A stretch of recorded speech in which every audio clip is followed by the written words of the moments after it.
Good morning বন্ধুরা, আজ বানিয়ে নেব লাল শাকের ভর্তা। লাল শাকটা এখানে ধুয়ে রেখেছি। এবার কিভাবে বানাচ্ছি দেখতে থাকুন।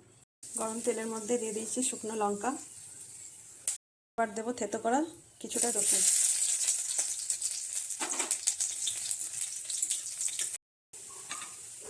রসুনটা লাল হয়ে এসছে, এবার দিয়ে দেবো শাক। শাকটা সেদ্ধ হওয়ার জন্য খুব অল্প সামান্য লবণ দিচ্ছি। আমি আবারও লবণ দেবো একবার, তাই একটু কম দিলাম।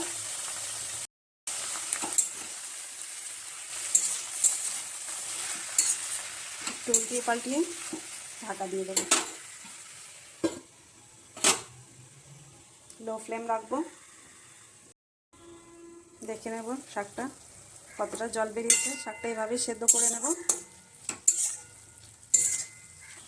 আবার ঢাকা দিয়ে দেবো।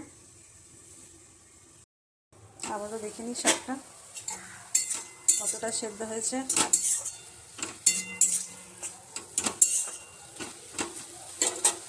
শাকটা সেদ্ধ হয়ে গেছে।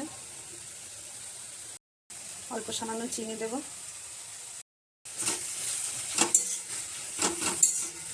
শাকটা এবার নামিয়ে নেব।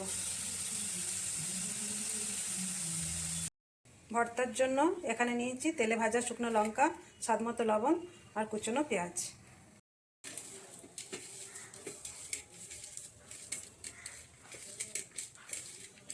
বন্ধুরা, এভাবে আমি লাল শাকের ভর্তা বানাই। আপনারা কেমন বানান অবশ্যই কমেন্টে জানাবেন। আমার ভিডিও যদি ভালো লেগে থাকে তাহলে সুন্দর একটা কমেন্ট করবেন আর ফলো করে যেতে ভুলবেন না।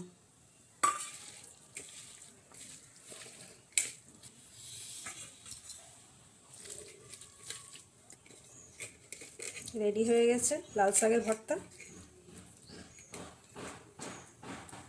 আমার ভিডিওটা শেষ পর্যন্ত দেখার জন্য ধন্যবাদ।